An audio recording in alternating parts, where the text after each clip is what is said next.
Ковачевски потеркот на Груби, иако партијата на која премиерот е лидер вчера најави дека македонската јавност ќе го види контроверзниот договор за проектот со Бехтел и ЕНКА, сега Ковачевски ретерира. Нема во целост да го сокрие договорот, но деталите ќе останеле достапни само за институциите.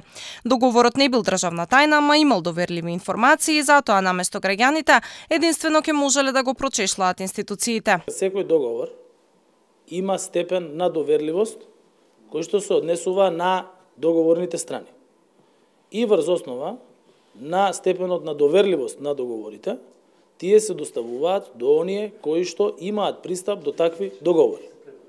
Врз основа на анализа на договорот, јас можам да побарам да ви биде доставен писмен одговор кои се тие страни кои што тој договор може да го имаат нормално со согласност на страните кои што го потпишале договорот.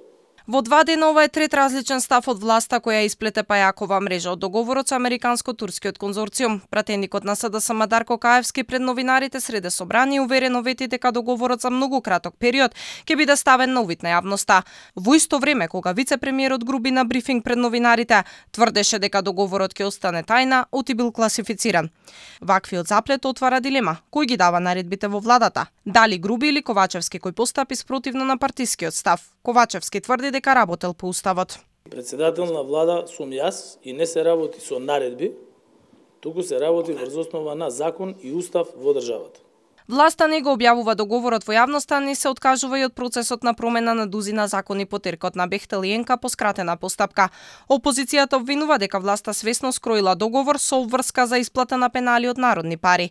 Инсистираат пратениците да го видат договорот, а преку амандмани бараат промена на предлозите, како на пример оној кој се однесува за воведување 60 часа работна недела. Она што дополнително ги крева тензиите е ставот на Груби, кој јавно се закани дека ако немало работници кај нас, Бехтел и ЕНКА сами ќе си донеле.